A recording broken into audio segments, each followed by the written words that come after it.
The sun dipped low over the Arizona horizon, casting long golden fingers across the dusty land. Luke Carver pulled his horse to a stop just before the rise that overlooked his ranch. He sat there for a moment, letting the silence roll over him like a tide. After 3 months riding herd from Texas to Yuma, all he wanted was the quiet of his own bed, a warm fire, and whiskey that didn't taste like barrel scrapings. His hat was heavy with dust, his boots were cracked, and his heart, though he'd never admit it, carried a weariness no amount of sleep could fix. But home was home, and Carver Ranch, tucked in a lonely stretch between the canyons and the pinewoods, was all he had left in the world. He rode down the path, past the corral and barn, both quiet except for the creak of wind against wood. Something felt off. There was no dog barking, no windmill turning, and the front door to the cabin stood slightly ajar, creaking softly on its hinges. Luke dismounted slowly, keeping his hand near the revolver at his hip. The scent of smoke and something unfamiliar, sage, maybe, drifted through the air. He stepped through the door, and stopped cold. There she was, lying on his bed like she owned the place, dark hair fanned across his pillow, skin the color of sun-warmed sandstone. Wrapped in one of his wool blankets, her eyes flicked open the second he entered, and for a moment, neither moved. "What in the hell?" he muttered. She sat up slowly, calm as a sunrise, and met his gaze. "You're late," she said. Luke blinked. "Late? Who the hell are you?" "I am Tala," she said simply, "and I needed a place to rest." "Well, lady," Luke growled, "this ain't a saloon or a way station. This is my home. You broke in." "I did not break," she replied coolly, standing now. She was tall, proud, dressed in worn leather and beaded fringe. "Your door was open." Luke stepped further in, uncertain whether to be angry or impressed. "That don't make it yours. I knew you would not be gone long. I only needed the night." His fingers twitched near his holster. "That doesn't explain how you got in, or what you're really doing here." She crossed her arms. "I was running from men who would not spare a woman simply because she said please. They burned my village 2 days south of here, killed my brother. They will come this way, eventually." The words hung heavy in the air. Luke wasn't the kind to take in strays or let strangers sleep in his bed, but something in her voice, calm, direct, unflinching, made him pause. He finally exhaled. "You're Apache." She nodded. Luke scratched the back of his neck, his boots scraping on the wooden floor. He hadn't seen an Apache this close since the fighting years back. Most had either been pushed north or forced onto the San Carlos reservation, but he didn't ask questions about that. "Not yet. I oughta run you off," he muttered, though there was no heat in it. "You could try," she said, raising an eyebrow. A slow grin tugged at the edge of Luke's mouth before he caught himself. "You always sleep in strange men's beds." "Only the clean ones," she said, glancing around. "You're not much of a housekeeper." He chuckled despite himself, then sighed. "You hungry?" She nodded. "Yes." He walked to the small kitchen area, lit a lantern, and began pulling down a tin of beans and some dried jerky. She followed, silent and watchful, like a hawk in human skin. They sat at the small table and ate without speaking much. Outside, the wind picked up. Somewhere far off, a coyote howled. Luke finally broke the silence. "You can stay tonight, just tonight, but come morning, we talk. You tell me everything. I don't like surprises." Tala met his eyes. "Then you won't like me." He wasn't sure if it was a threat or a promise, but he couldn't look away, and deep in his gut, he knew his life had just changed forever. Luke Carver hadn't slept well that night. Something about having a stranger in his home, Apache, or not, set his nerves on edge. Maybe it was the silence. Tala barely made a sound. She'd taken the blanket and settled in the corner instead of going back to the bed, claiming the floor like a spirit might claim a sacred place. He'd offered her the cot in the back room, but she refused. She was used to discomfort. That much was clear. By morning, Luke was outside chopping wood, trying to wrestle his thoughts into order. Each crack of the axe gave him a second to think, then forget. He was half hoping she'd be gone by sunrise, half afraid she wouldn't be. He looked up just as the cabin door opened. Tala stepped out, wrapped in his old wool blanket, her dark eyes scanning the horizon. "You make a lot of noise for a man who likes quiet," she said. Luke wiped sweat from his brow. "You're still here. You said we'd talk." He nodded once and jerked his head toward the porch. They both sat, the early morning light painting the world in gold and rust. "I want to know what happened," Luke said. "You said something about your village. About outlaws." Tala took a long breath. 3 nights ago, they came, 5 riders, white men, 2 with rifles, one with a red scarf tied around his hat. They came for horses. We thought, but they took more. Luke didn't interrupt. He'd seen what outlaws did in these lands. Sometimes they didn't care who they robbed, Apache, settler, rancher. Sometimes, they just liked the killing. They shot my brother, she said. He was the one who taught me how to track. They burned to homes. One of the women, her child was taken. A baby. Her voice tightened. They weren't just raiders. They were looking for something or someone. Luke's jaw clenched. You get a name. Tala nodded slowly. The man with the red scarf. I heard them call him Malden. That name punched Luke in the gut. Not because he knew it well but because it sounded close to one he did. Jed Malden, he asked, cautiously. She looked at him. You know him? I knew of him, Luke replied. Rode with a few bad men near Tombstone a while back. Got kicked out of the cavalry for scalping dead Apache. Real bastard. That's him. Luke stood, restless. You think he's heading this way? I know he is. The trail led north before I lost it in the rocks. He's not done. She looked up at him, the weight of her words heavy. And he saw me. So now he's hunting you, Luke said grimly. Tala didn't reply. She didn't need to. Luke sighed, dragging a hand through his hair. This wasn't what he signed up for. He wanted a quiet life, far from the war, the raids, the blood. But trouble always seemed to find him, and now it had a name and dark eyes. You should go to the sheriff, he offered. No sheriff will help me, she said. Not an Apache woman. Not in this land. He knew she was right. There wasn't much justice out here. Just who had the fastest draw and the loudest friends. I can ride with you to the reservation, he suggested. San Carlos. Might be safer.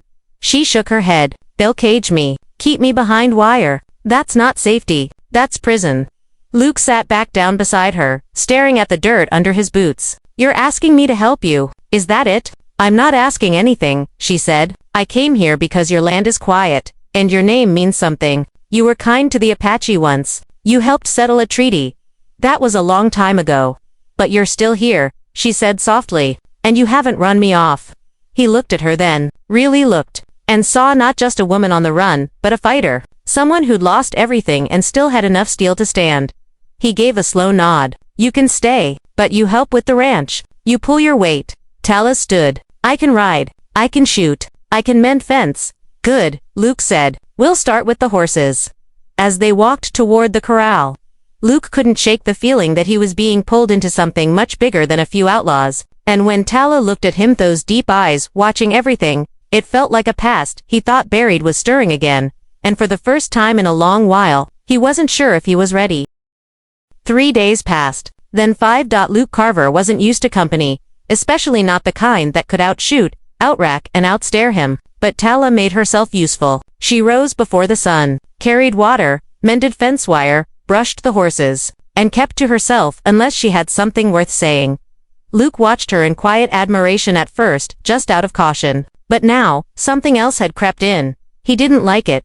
He'd told himself he was only offering her shelter, a safe haven until she figured out her next move. But as the days stretched on, and they shared long silences over black coffee and dusty trails, the boundary between stranger and something more began to blur. One morning, as he tossed a saddle over his mare, he found Tala already mounted, reins in hand. You're up early, he said. Trouble wakes early, she replied. I scouted the ridge before dawn. Fresh tracks. Luke stiffened. Horsemen, 2 riders, might be scouts. Looking for me? Or you? He swore under his breath. They're getting close. We need to move soon.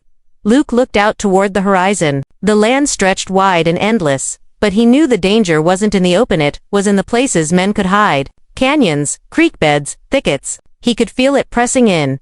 Later that day, they worked side by side repairing a section of broken fence down by the south pasture. The sun burned overhead, the only sound the clink of wire and the rasp of breath. Luke noticed how Tala moved. Efficient, focused, strong. A survivor, not just of men, but of a world that tried to erase people like her. You ever think about leaving Arizona? He asked, mostly to break the silence. She paused. What would I find elsewhere? Another town that sees me as a threat. Another man who wants to own me or kill me. I didn't mean it like that. She gave him a sidelong glance. How did you mean it? Luke drove a post into the ground with more force than necessary. I meant maybe somewhere you don't have to look over your shoulder every damn second. I've been looking over my shoulder since I was 12, she said, tying the wire taut. It's how I stayed alive." He stopped, wiping sweat from his brow. "I just meant you deserve peace, is all." Tala tilted her head. "And what about you, cowboy? You think peace is waiting for a man who's run from his past?" Luke didn't answer. She had a way of seeing right through him, peeling back layers with nothing but a look and a few sharp words. "I tried once," he said finally, "left the ranch, went north, thought I'd settle somewhere quiet. Then my brother died, came back to bury him, stayed to keep the land."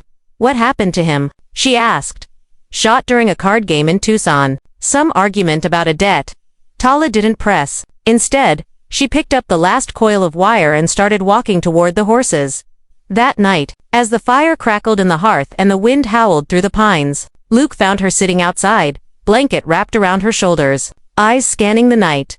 He sat beside her without a word, passing her a tin cup of coffee. "Why haven't you asked me to leave?" she asked suddenly. Luke took a sip before answering. "Because I don't want to." Tala's eyes flicked toward him. "Even if it brings danger to your doorstep." "Danger's always been a neighbor of mine," he said. "Only difference now is I've got someone to share the porch with." The firelight danced across her face. Her expression didn't soften, but it didn't harden either. "You're not like other men," she said quietly. "I don't know what kind of man I am anymore," Luke replied, "but I know I don't want you gone." They sat in silence for a long moment. The stars burned overhead, clear and cold. Finally, Tala spoke again. "I dreamed last night. My brother was standing in the firelight, whispering. He told me to trust the man with the scar on his chin." Luke raised an eyebrow. "I got 3 scars. Which one?" She turned to him, a rare smile curling at her lips. "The one you try to hide when you shave." Luke chuckled, his fingers brushing the small mark just below his jawline. "Smart dream." They didn't kiss. Not that night, but something shifted between them, like 2 rivers meeting in the dust, slow, steady, and impossible to separate. They didn't know it yet, but love had taken root between bullet shells and broken fences. And soon, the storm would come to test it. The wind changed that morning. Luke noticed it before the sun fully crested the ridge. The horses were restless, ears twitching. A few vultures circled low in the distance, too low for something already dead. Tala stood on the porch, sharpening her knife. A quiet ritual she performed every morning. But today, her movements were different, tighter, focused. She felt it too. "They're close," she said. Luke nodded grimly. He'd seen enough ambushes in his younger days to know the signs. There was a heaviness to the air, like thunder about to roll through. By mid-morning, they'd checked the rifles twice, loaded extra shells into their saddlebags, and moved the horses into the smaller corral behind the barn, harder to reach, easier to defend. Luke had spent half the night hammering up makeshift barriers, old lumber, hay bales, anything that could slow a bullet or a man. Tala stood behind him, watching the tree line. "You don't ask if I'm scared," she said. "Because you're not," he replied, tightening the strap on his holster. "No, but I worry for you." He gave her a sideways glance. "That's so. You have something to lose," she said quietly. "That makes you more vulnerable." Luke didn't answer, not because he disagreed but because he knew she was right. At high noon, they came. Dust rose on the trail like smoke from a 5 riders, same number Tala had seen at her village. They rode hard and straight, no pretense, no diplomacy, just bullets in their saddlebags and blood in their eyes. Luke grabbed the Winchester from the porch post. "Get to the loft. Use the rifle. I'll hold the front." Tala didn't argue. She moved fast, her braid whipping behind her like a black whip. The first shot rang out before they even reached the front gate. Tala's bullet took one of them clean off his horse. He crumpled in the dirt, motionless. Luke fired next, hitting a second rider in the shoulder. The man screamed, spun, and fell behind a trough. The remaining 3 dismounted and spread out. Gunfire cracked like a thunderstorm. Wood splintered, glass shattered, smoke filled the air. Luke ducked behind the feed wagon, returning fire in short, precise bursts. One outlaw tried to flank the barn, but Tala picked him off from the loft. He didn't get back up. "They're splitting," she shouted. "Let 'em try." Luke's hat flew off as a bullet skimmed past his head. He rolled behind a trough and fired 2 more shots. Another scream, another body in the dirt, then silence. Only 2 riders remained. Luke moved cautiously, ears straining for footfalls. One of them popped up from behind the corral. Rifle raised, Tala's shot was a breath too late. The bullet hit Luke square in the side. He dropped to one knee, clutching his ribs. Pain flared white-hot through his body, but he forced himself to stay upright, gun raised. He fired, once, fired again. The outlaw staggered and dropped, gun spinning from his hand. Luke collapsed. Taylor scrambled down from the loft, crossing the yard in a sprint. She dropped beside him, pulling away his hand. Blood soaked his shirt. "I'm fine," he gritted. "Just stings like hell." She tore a strip from her shirt and pressed it to the wound. "You're lucky," she said, voice shaking. "Missed anything vital?" Luke managed a smirk. "Told you. Troubles, my neighbor." The last rider Malden watched from a distance, still on horseback. He made no move to attack, just stared, his red scarf fluttering in the wind like a flag. Tala stood, rifle in hand. Malden raised one gloved hand, a mock salute. Then he turned and rode away. Luke tried to sit up. Why'd he leave? "Because this wasn't about killing," she said, watching the trail. "It was about sending a message. You think he'll be back?" Tala nodded. "With more men. He wants me alive." Luke groaned. "Of course he does." She looked down at him. "You saved me." "You got most of them," he grunted. "I just made some noise." She knelt beside him. "You're bleeding for me, Luke Carver. That means something." Luke looked at her, then, really looked. Not as the woman who'd wandered into his life but the one he'd fight for. No matter what. "Next time," he whispered, "let me take the loft." She smiled, brushing hair from his brow. "Next time, we both take the fight to him." And as the dust settled over the prairie, one thing became clear. This was far from over. The desert sun beat down mercilessly as Luke and Tala rode side by side, following the faint trail Jed Malden had left behind. Dust clung to their boots, and the only sound was the steady thud of hooves on dry earth and the occasional whisper of the wind. Through the scrub, Tala's eyes scanned the horizon, sharp as a hawk's, searching for signs of the outlaw and his gang. Luke's jaw was tight, the memory of the gunfight still burning in his ribs. "I know this land like the back of my hand," Luke said quietly, "but this trail, Malden's been careful, like he wants to be found." Tala nodded. "He wants us to chase him, to lead us into something." Luke glanced at her. A trap. She didn't answer right away. Instead, she shifted in the saddle, the scars along her arms tightening with the movement. "I need to tell you something," she said finally. Luke turned to face her. "What is it?" Tala took a deep breath. "My brother, the one they killed, was close to uncovering something about Malden, something that ties him to your family." Luke's heart stuttered. "My family?" Tala's eyes were steady. "Jed Malden's men weren't just raiders. They were hired to do a job that involved your brother." Luke's mind raced. His brother David had died in a card game, a simple debt, or so he thought, but now Tala's words painted a darker picture. "Why would my brother be involved with Malden?" "Because your brother owed him money. Big money," Tala said softly. "But there's more. Malden believed David stole something from him, something worth killing for." Luke clenched his fists, the dust swirling around them. "What did he steal?" Tala looked away, pain flickering in her eyes. "A ledger? Names? Places? Deals? Proof of Malden's crime, smuggling, murder, and worse. David wanted to expose him." Luke swallowed hard. "And that got him killed." Tala nodded. "It did. And now Malden's after me because I have the ledger." Luke's grip tightened on the reins. "Then we finish this. We find Malden, bring him to justice for your brother, for mine, for everyone he's hurt." Tala gave a small, tired smile. "I was hoping you'd say that." They rode in silence for a while, the weight of their shared mission binding them closer. As the sun dipped low, they found a small campfire, still warm, signs that Malden and his men had stopped recently.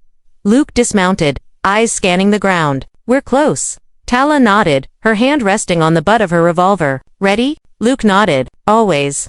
They approached the camp cautiously, shadows lengthening. Suddenly, a figure stepped out from behind a rock. Malden himself, scarred and grinning like a devil.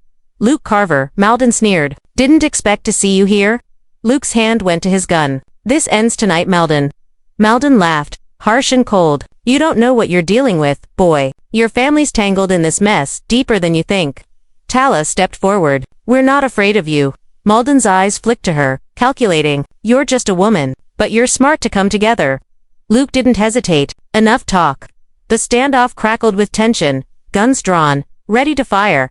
But then, from the shadows, men emerged. Malden's gang, ready to back their leader. Luke and Tala exchanged a glance. They were outnumbered but not outmatched.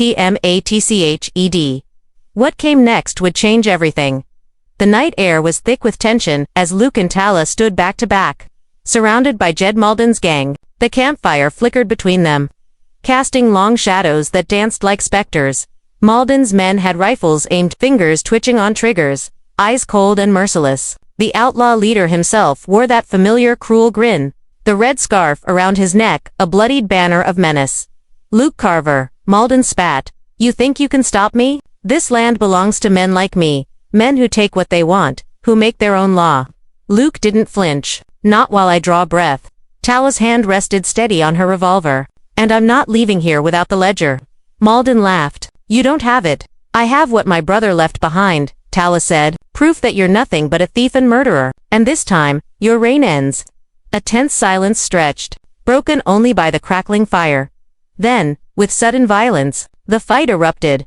Gunshots rang out, sharp and loud, bullets carving through the night. Luke fired with deadly accuracy, picking off one man after another. Tala moved like a shadow, quick, precise, merciless. They fought not just for themselves, but for every life Malden had destroyed, every lie he had spun. Amid the chaos, Luke saw Malden retreating toward the rocky ridge, clutching a small leather satchel. The ledger Tala chased after him, her boots pounding the dirt. They met at the edge of a cliff, Malden's back to the abyss. "Give it up," Tala warned, revolver steady. Malden sneered. "You think you've won?" Luke appeared beside Tala, gun trained on Malden. "It's over, Malden." For a moment, the outlaw hesitated, then, with a desperate roar, he lunged toward the edge. Luke caught him by the collar, pulling him back just in time. Tala grabbed the satchel, her hands shaking. The fight was over. Malden was at their mercy. Luke cuffed him with heavy iron shackles he carried for rustlers, the outlaw's sneer fading to a grim scowl. With Malden captured and the ledger in hand, Luke and Tala returned to the ranch as the first rays of dawn painted the sky in pink and gold. Days later, the sheriff rode out to take Malden into custody. Justice was coming slow, but sure. Luke stood on the porch, watching Tala work the horses in the morning light. She looked over, catching his gaze, a soft smile on her lips. "You ready to stay?" he asked. Tala wiped sweat from her brow, dust clinging to her skin. "I'm ready for whatever comes next as long as it's with you." Luke tipped his hat, the corners of his mouth lifting into a rare grin. "Then welcome home, Tala." And as the new sunrise broke over the prairie, so too did the promise of a new life, one built on trust, on hope, and on a love forged in fire and dust.